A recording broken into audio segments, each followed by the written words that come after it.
창세기에서 우리가 아브라함 이야기를 작년에 나누면서 아브라함에게 하나님께서 언약하신 내용을 기억하실 것입니다. 아브라함에게 하나님께서 언약하신 내용이 무엇이냐면 내 자손을 하늘의 별과 같이 많게 하겠다. 그리고 약속한 땅으로 인도하시겠다. 이 약속이 하나님께서 아브라함을 부르시면서 약속하신 내용입니다. 그리고서 이제 출애굽기에 와서는 그 아브라함의 후손들이 이집트에서 큰 민족을 이루게 되었죠. 그런데 한 가지가 빠져 있죠. 뭐가 빠져 있어요? 땅이 빠져 있죠. 아직은 땅이 주어지지 않았습니다. 그런데 이제 이집트에서 이스라엘 민족이 아브라함의 자손들이 큰 민족을 이루게 되고 거기에서 이제 400년간을 함께 살게 되는데 거기에서 이스라엘 민족이 그냥 잘 평안하게 사는 것이 아니라 이집트에 의해서 학대를 당하고 노역에 시달리는 것을 볼 수가 있습니다. 그래서 이 이야기를 쭉 계속 잘 기억하시면서 이 이야기를 우리가 이어나가야 합니다. 의미를. 그래서 하나님께서는 어떻게 하셨어요? 아브라함에게 하신 약속을 기억하시고 그들의 고통으로 부르짖는 것을 들으시고 아브라함에게 하신 약속을 기억하시고 이스라엘 민족을 향한 하나님의 구원의 역사를 시작하십니다. 그렇죠? 그리고 이제 그 하나님의 구원의 역사를 행하시기 위해서 모세라는 인물을 부르셔서 그 일을 맡기십니다. 모세라는 인물을 부르셔서 그 일을 맡기세요. 하나님께서. 자, 근데 여기서 우리가 한 가지 반드시 기억해야 할 것이 무엇이냐면 이스라엘을 구원하시는 그 일을 모세에게 맡겨서 모세를 통해서 행하시지만 자, 이스라엘을 하나님께서 구원하시는 그 일을 모세에게 맡겨서 모세를 통해서 행하시지만 거기에 모세의 어떤 굳은 결단력이나 모세의 어떤 능력이나 모세의 어떤 의지를 사용해서 하나님께서 일을 하시지는 않는다는 것이 계속해서 이 내용 속에 강조되는 것입니다. 강조되고 있어요. 하나님께서 모세를 통해서 일을 하시는데 모세의 능력을 의존하신다던가 모세의 어떤 강한 의지 이런 것들을 사용해서 하나님께서 이 일을 이루시는 것이 아니라 하나님께서 모세를 통해서 그 일을 해 나가시는 모습 그 자체를 우리가 확인하게 하시는 것이 출애굽기의 내용이라는 것입니다. 그래서 이제 보시면 모세는 계속해서 하나님께서 자기에게 맡기시려고 하는 그 일을 거부합니다. 계속 거부해요. 그런데 하나님께서는 그 거부하는 모세를 끝까지 설득해서 그 자리에 세우시는 것을 볼 수가 있습니다.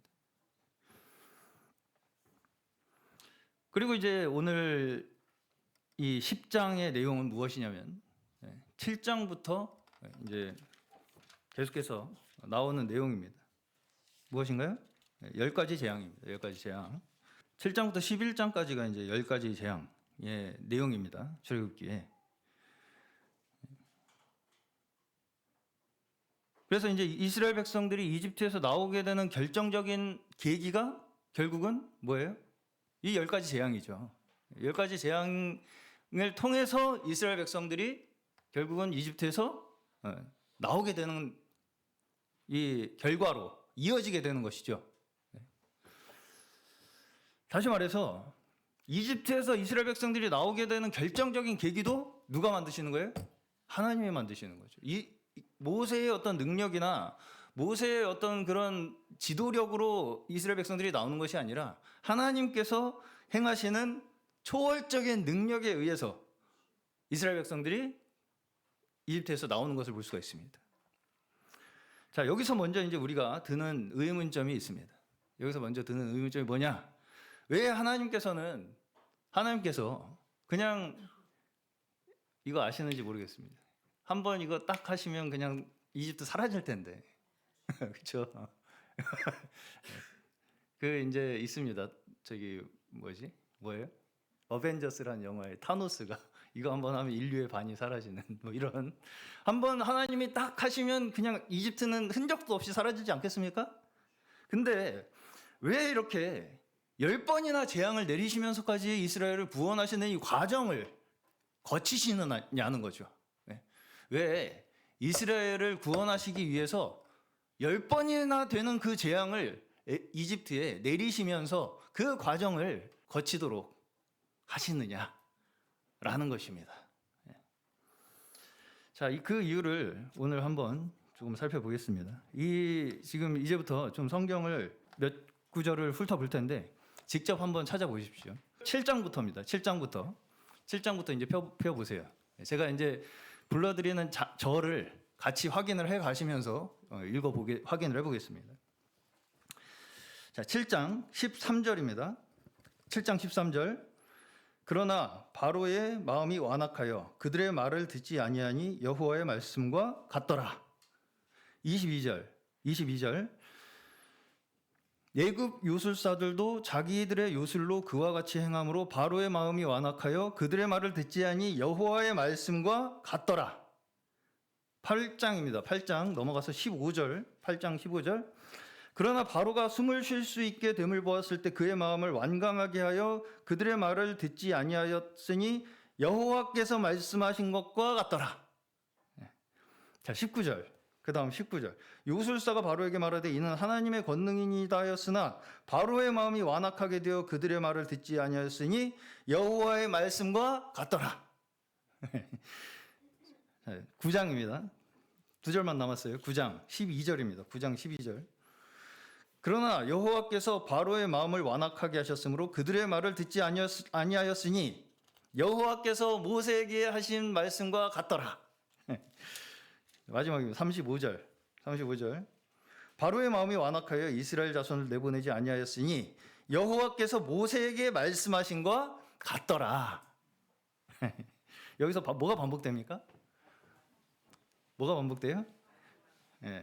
바로의 마음이 완악하여진 것이 여호와께서 모세에게 말씀하신 것과 같더라. 그렇죠? 자, 다시. 바로의 마음이 계속 완악해지잖아요. 이 재앙을 당할수록. 근데 그 바로의 마음이 완악해지는 것이 어떻게 지금 확인이 된다고요? 모세에게? 하나님께서 이미 말씀하신 것과 같이 그 일이 일어나더라. 바로의 마음이 하나님이 이미 말씀하신 것과 같이 완악해지더라. 로 지금 모세에게 확인이 되고 있는 것입니다. 자, 그리고 이제 또 하나가 반복되는 구절이 있습니다. 이제 다시 7장으로 넘어가셔서 다시 7장으로 5절입니다. 5절, 7장 5절.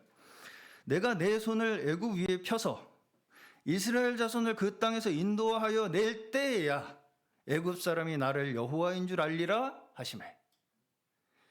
17절입니다. 7장 17절. 여호와가 이같이 이르노니 내가 이로 말미암아 나를 여호와인 줄 알리라. 볼지어다 내가 내 손의 지팡이로 나일강을 치면 그것이 피로 변하고. 다음 8장 10절입니다. 8장 10절. 그가 이르되 내일이니라. 모세가 이르되 왕의 말씀대로 하여 왕에게 우리 하나님 여호와와 같은 이가 없는 줄을 알게 하리니. 22절. 8장 22절입니다. 그날에 나는 내 백성이 거주하는 고센 땅을 구별하여 그곳에는 파리가 없게 하리니 이로 말미암아 이 땅에서 내가 여호와인 줄을 내가 알게 될 것이라. 마지막 9장 14절입니다. 9장 14절. 내가 이번에는 모든 재앙을 너와 내 신하와 내 백성에게 내려 온 천하에 나와 같은 자가 없음을 내가 알게 하리라. 아멘. 자, 여기서 이제 여기에 제가 이제 두 번째로 지금 확인한 이 구절에서 뭐가 반복됩니까? 하나님께서 계속해서 재앙을 내리시는 이유가 뭐라고 말씀하세요? 내가 여호와인 줄을 알게 하시기 위해서. 네. 자, 이것이 이제 10장에서 오늘 본문에서 보다 명확하게 나오는 것입니다. 10장 1절부터 2절. 여호와께서 모세에게 이르시되 바로에게로 들어가라. 내가 그의 마음과 그의 신하들의 마음을 완강하게 함은 무엇을 위함이라고요? 나의 표징을 보이기 위함. 나의 표징을 그들 중에 보이기 위해서. 내가 애굽에서 행한 일들, 곧 내가 그들 가운데 행한 표징을 함께 읽겠습니다. 내 아들과 시작. 내 아들과 내 자손의 귀에 전하기 위함이라. 너희는 내가 여호와인 줄을 알리라. 아멘. 그들의 마음을 완강하게 하신 이유가 나의 표징을 그들에게 보이기 위한 것이다. 그들, 애굽 사람들이죠. 애굽에서 이스라엘 백성들을 위해서 행한 표징을 이스라엘 백성들의 자손들에게까지 전함으로써 그 자손들에게까지도 내가 여호와인 줄을 알게 하시기 위해서 이 모든 일을 행하고 계신다는 것입니다. 얼마 전에 저희 학생부에서 교육부에서 이집트 왕자 애니메이션 봤죠. 거기서도 다은이가 그 장면은 무섭다고 그러더라고요. 10가지 재앙 장면은. 아주 이 출애굽기 사건들 중에서 상당히 이제 충격적인 그런 사건들이 이 10가지 재앙에서 나타납니다. 자, 근데 이제 우리는 여기서 이 재앙이라는 어떤 그 충격적인 사건이 성경에서 일어나고 있다 보니까 어떻게 생각하기가 쉽냐면, 우리 안 믿으면 이렇게 무서운 일 당하니까 믿어야지. 이렇게 이제 쉽게 그냥 생각해 버리기가 쉽다는 것입니다. 그래서 이런 재앙 안 당하려면, 이런 재앙 내가 안 당하려면 하나님 믿어라. 하나님 믿으면 재앙 안 당한다. 이런 식으로 우리가 단순하게 받아들이기가 쉽다는 것입니다. 자, 그런데 여기서 보시면 지금 이 재앙의 목적이 계속 우리가 읽어보신 바에 의하면 애굽을 벌하기 위한 것이 목적입니까? 그러면 심지어 여기서 그 목적을 이스라엘을 구원하시는 것이 목적이라고 말씀하십니까? 그러지도 않아요. 심지어 애굽을 벌하기 위한 목적이라거나 이스라엘을 그냥 거기서 끄집어내기 위한 목적이라거나 하는 것이 아니라 이 모든 일을 행하시는 목적이 뭐라고요? 내가 여호와인 줄을 알게 하시기 위해서, 내가 여호와인 줄을 이 세상 만방에 나타내시기 위해서 이 모든 일을 지금 행하고 계신다. 그 모든 일의 목적이 거기에 있다. 이걸 말씀하고 계십니다.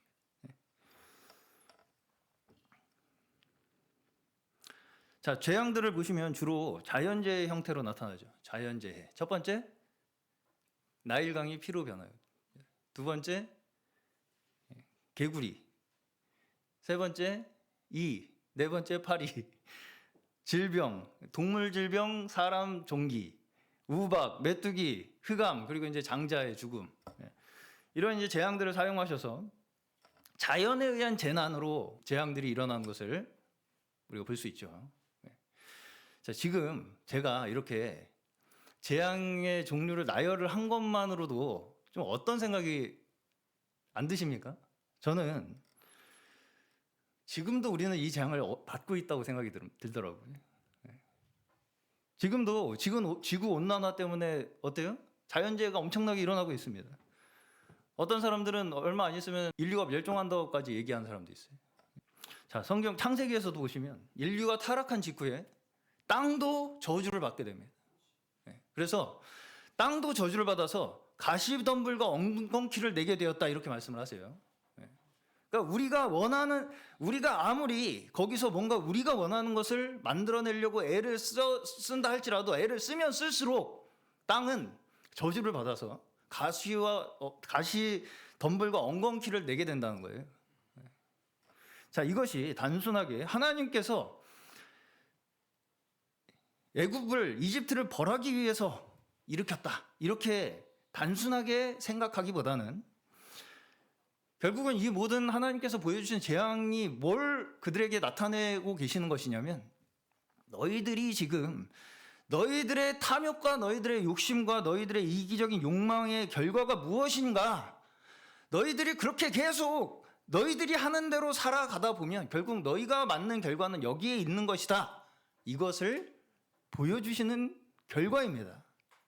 이 재앙이라는 것은 지금 우리도 확인하고 있잖아요. 인간의 이기심이, 인간의 욕망이 이 땅을 얼마나 황폐하게 만들 수 있는가 우리 보고 있죠. 예.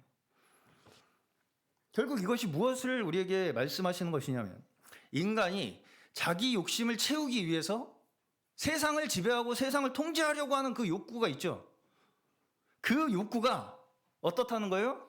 무력하다는 것입니다. 무력. 우리가 이 세상을 아름답게 만들지 못할 뿐더러 그렇게 우리가 세상을 지배하고 통제하려고 하면 할수록 우리에게 재앙이 닥친다는 것입니다. 이걸 보여주시는 거예요, 하나님께서 지금. 그냥 잘 살고 있는 애굽 사람들 심술 나가지고 괜히 막 징계하고 이런 게 아니라요. 너희들이 지금 그 길로 계속 걸어가면 너희들의 결과는 여기 있다. 이걸 보여주시는 거예요, 지금 하나님께서는. 그렇기 때문에 어떤 면에서 이 10가지 재앙이라는 것은 우리에게 있어서, 사람 편에 있어서는 하나님께서 우리에게 베푸시는 은혜라고도 볼 수 있는 것입니다. 기회잖아요. 기회죠. 네. 근데 애굽 이 바로는 어때요? 징계를, 이 재앙을 당하면 당할수록 마음이 완악해지죠. 완악해져. 자, 또 한 면에서 왜 이렇게 바로의 마음이 완악해지는 것이 이렇게 성경에서 나타나고 있느냐? 하나님과 상관없는 자들, 그렇게 하나님께서 경고를 하시고 그들에게 나타내고 계심에도 불구하고 하나님과 상관없는 자들에게는 더욱더 그 일들이 그들의 마음을 완악하게 만드는 계기가 된다는 거예요. 네. 그래서 완악한 자들은, 하나님과 상관없이 사는 자들에게는 자신의 완악함을 극도로 스스로 확인하도록 만드는 것입니다. 한마디로 심판을 자초하게 만드는 거예요. 네. 자신의 완악함을 끝까지 끌고 가보게 만드는 거예요. 그래서 내 완악함의 끝이 어디인가를 스스로 확인하게 만드는 것입니다. 네. 자, 여기서 한 가지 우리가 생각해 봐야 할 것이 있습니다. 그러면 과연 이스라엘 백성들은 그들에게 구원받을 만한 자격이 있어서 그들은 구원을 받은 것인가? 네. 사실 여기서 보시면 이스라엘 민족은 특별히 뭘 하는 게 없습니다. 네. 특별히 뭘 하는 게 나오질 않아요. 심지어 모세도 별로 하는 게 없습니다. 계속 뭐 이거 되는 거예요, 안 되는 거예요, 이거 이런 거나 물어보고 있고, 하나님 이거 되는 거예요, 안 되는 거예요, 이거 안 될 것 같은데요, 이거 그러면 야 이렇게 해, 이러면 그냥 그대로 해보고. 네. 그렇죠. 오로지 하나님께서 뭐 때문에 지금 이 이스라엘 백성들을 구원하시는 것처럼 보이냐면, 아브라함과 하신 약속에 묶여서, 하나님께서 아브라함과 하신 약속에 묶여가지고 그들을 구원해야만 하는 것처럼 보입니다. 이뻐서가 아니고요. 이스라엘 백성들이 뭘 잘해서가 아니고, 자격이 있고 조건이 좋아서가 아니고요. 자, 그러면 그 약속이 무엇입니까? 아브라함과 하나님이 맺은 그 약속이 뭐예요?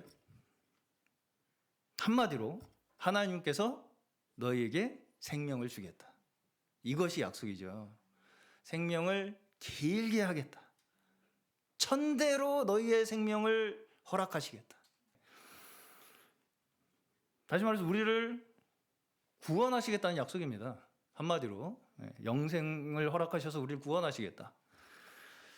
자, 다시 말해서 지금 하나님께서 이 사건들을 통해서 지금 모든 민족에게 나타내시고자 하는 것이 무엇이라는 거예요? 지금 이스라엘 백성들에게만 나타내신 것이 아니라 이 모든 이 일을 바라보는 모든 사람들에게 나타내시는 것입니다.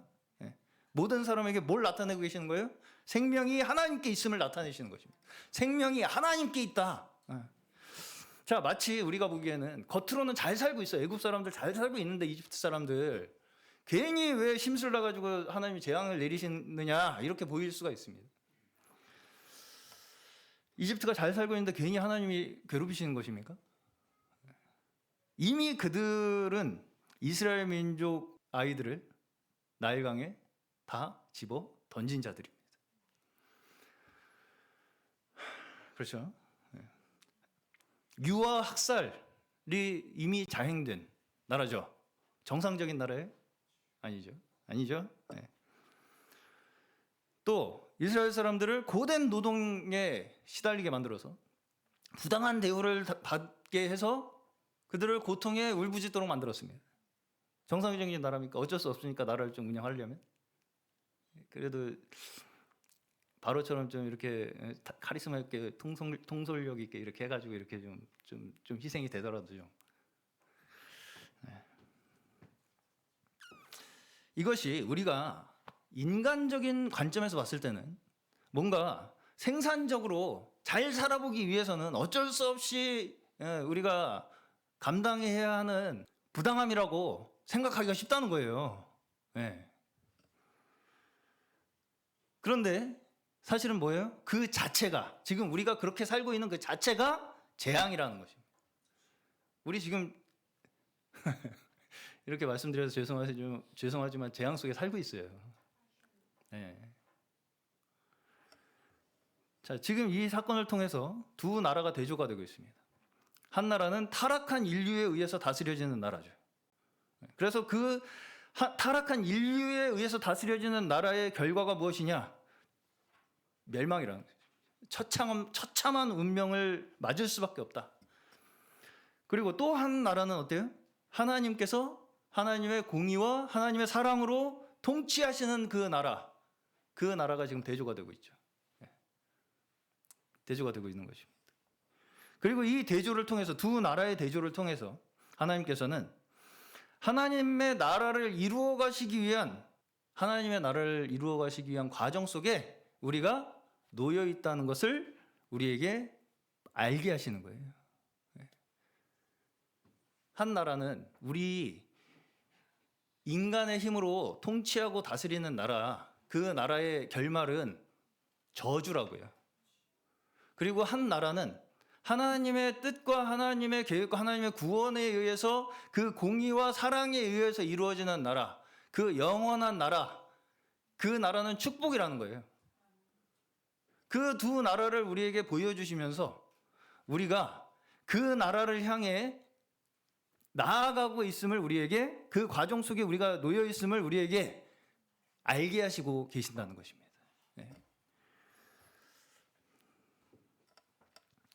이것을 단순히 하나님이 이스라엘 백성들만 이뻐하셔가지고 그들을 구원하시겠다 이런 뜻이 아닙니다.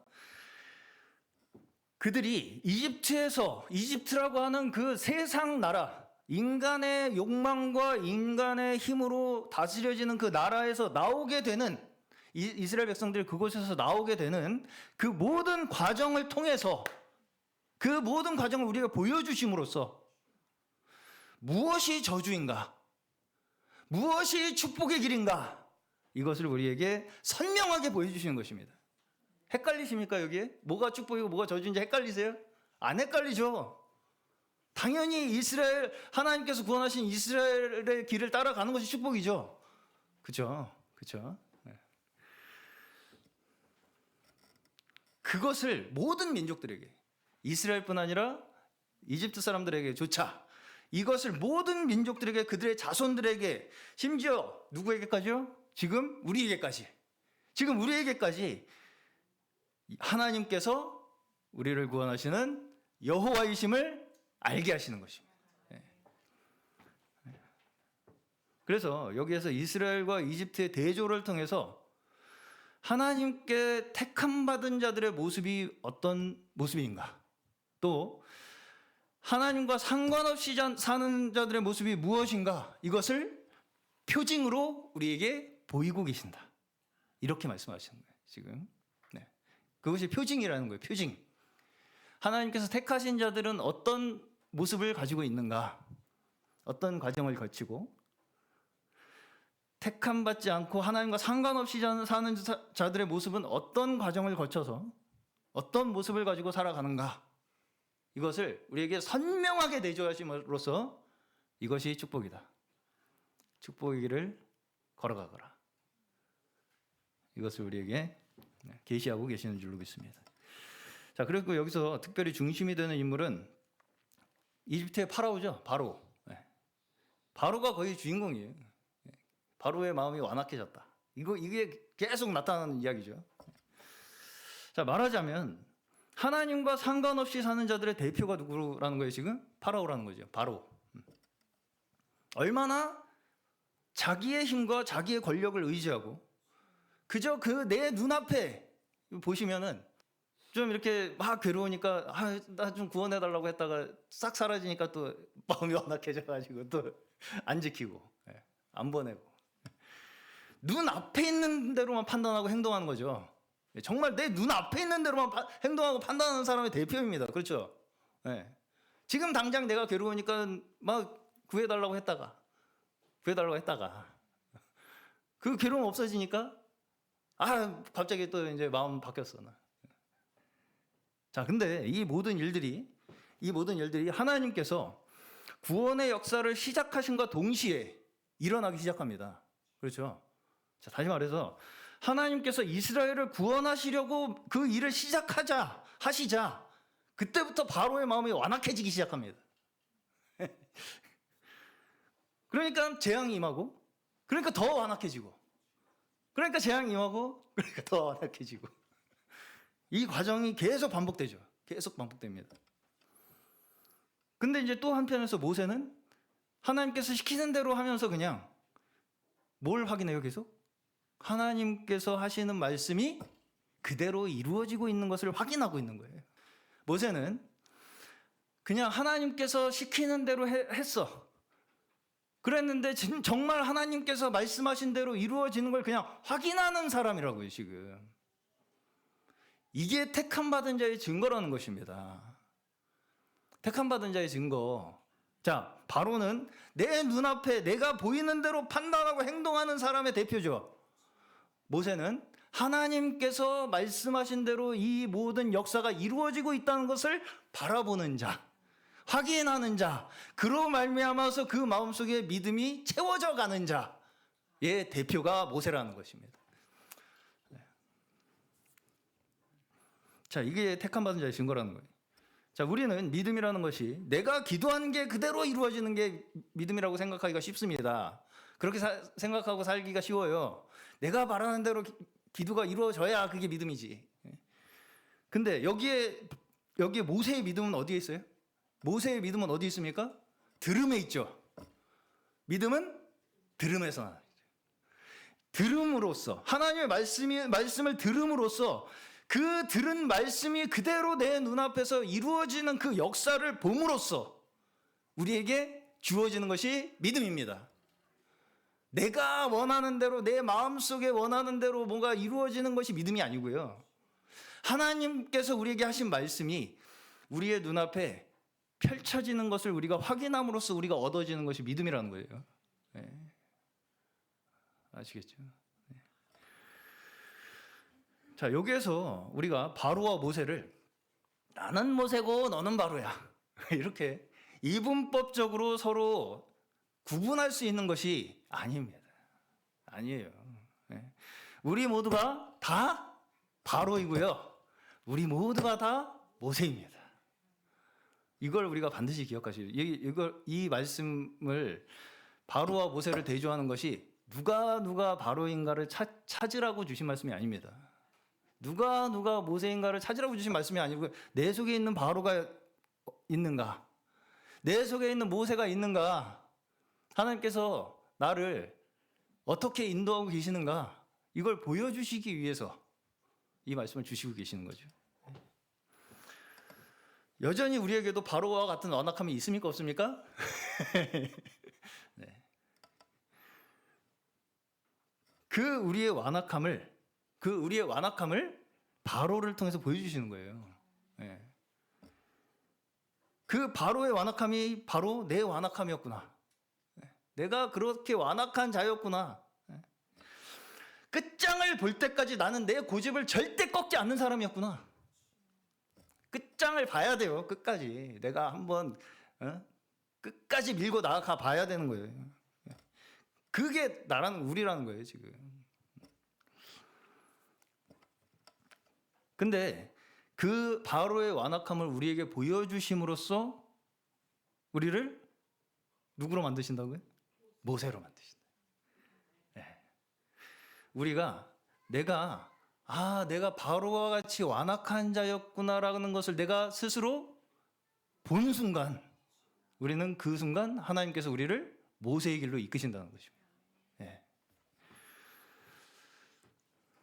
자, 어떤 면에서 모세에게는 바로의 완악함이 지금 뭐가 돼요? 하나님의 말씀의 증거가 돼요.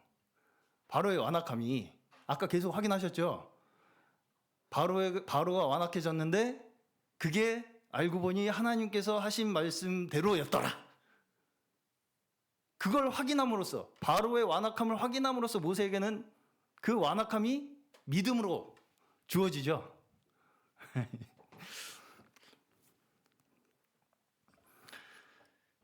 다시 말해서 바로의 마음이 완악한 것을 계속 모세는 확인함으로써 모세에게는 이 모든 일들이 하나님께서 하고 계시는 일이라는 것을 더 믿을 수 있게 되고 있는 것입니다.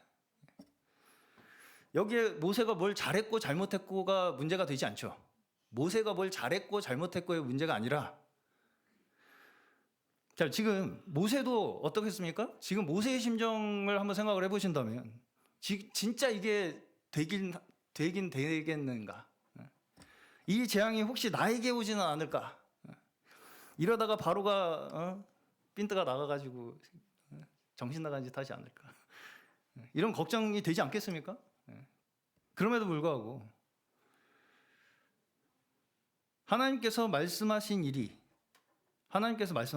하나하나 이루어지고 있는 것을 확인하면서 모세는 하나님의 말씀에 의해서 세상이 주관되고 통치되고 있다는 것을 하나하나 확인함으로써 그 마음속에 조금씩 믿음이 주어지고 있는 것이죠. 그러면서 하나님의 약속이 지금 당장 내 눈에 전부 다 확인되지 않는다 할지라도, 그렇죠.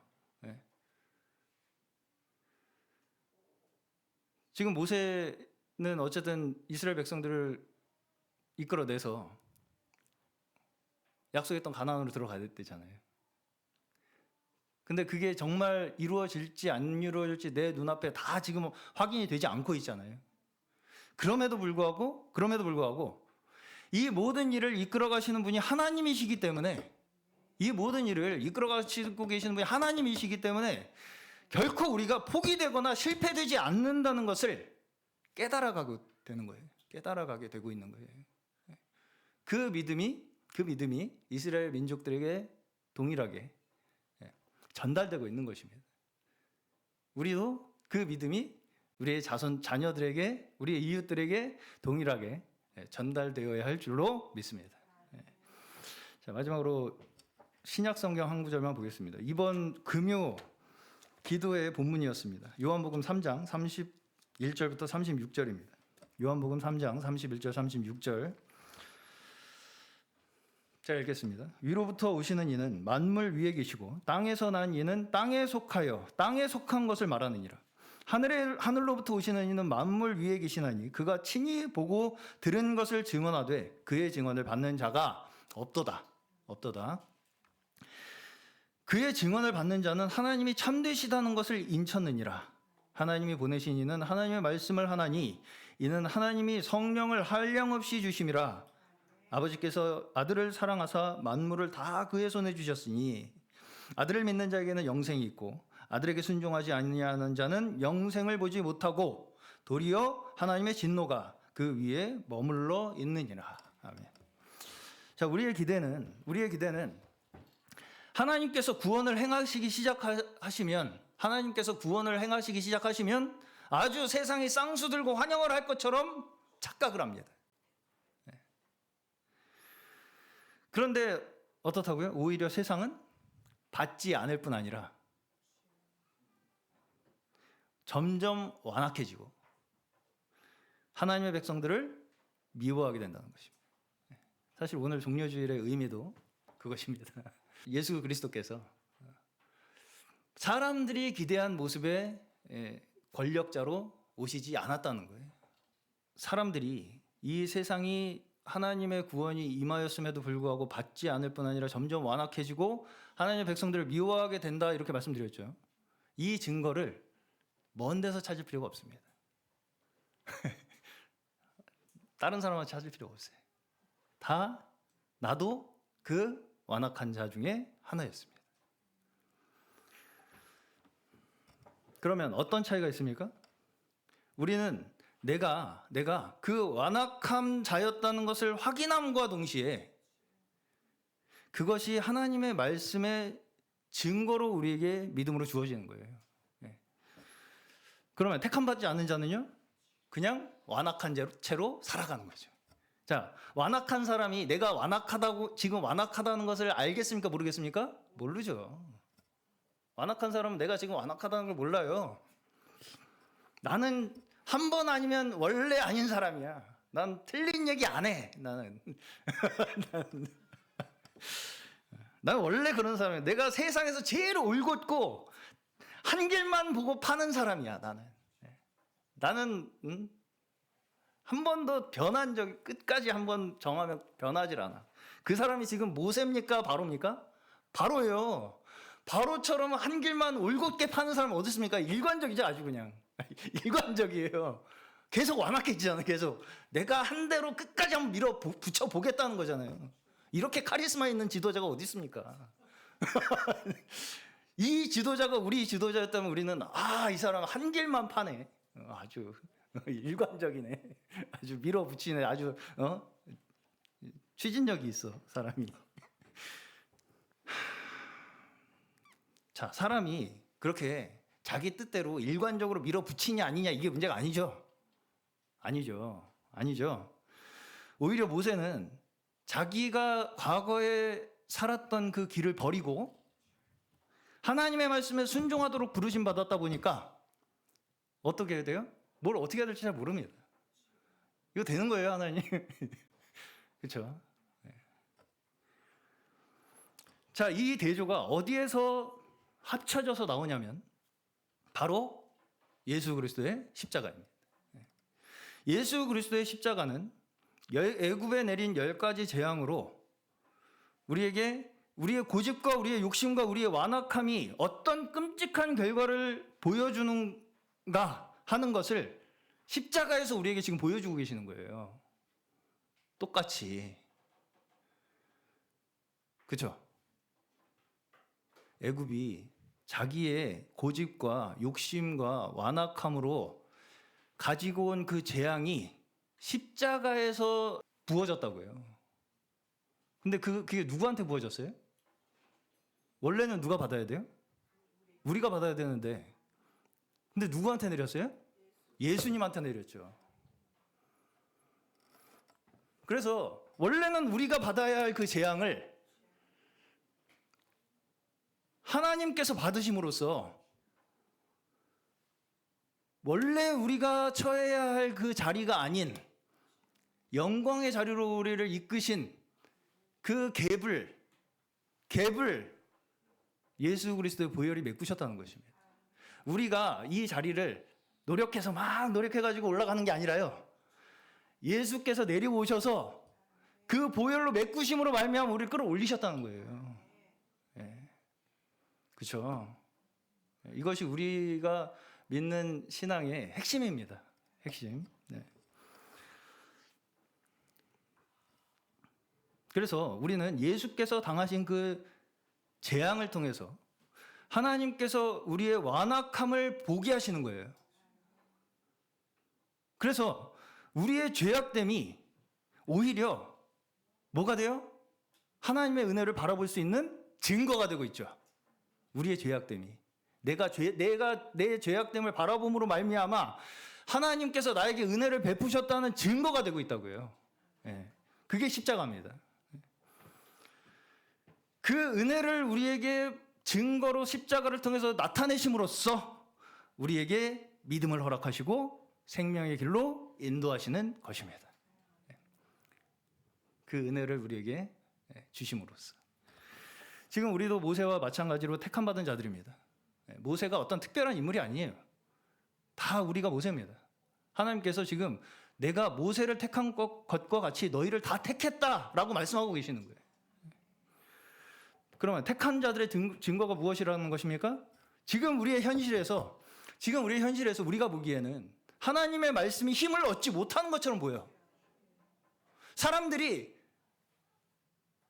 찬성을 안 해. 우리가 믿는 이 하나님을 믿는 이 축복된 생명의 말씀을 찬성을 안 해. 그러면 포기해야 됩니까? 포기해요? 네. 그럼에도 불구하고 우리의 현실은 여기 있는데도 불구하고 우리는 지금도 하나님께서 말씀으로 우리를 다스리고 계신다는 것을 믿는 거예요. 네. 여전히 그럼으로써 축복과 저주를 우리 앞에 밝히 지금도 나타내 보이고 계심으로써, 네. 보이심으로써 하나님께서 택한 자는 결코 포기되거나 실패되지 않는다는 것을 우리에게 믿음으로 허락하고 계시는 것입니다.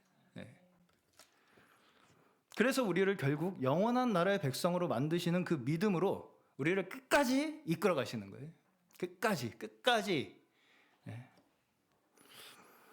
그렇기 때문에 우리의 실패와 우리의 연약함조차 우리에게는 뭐가 돼요? 믿음의 증거가 된다는 것입니다.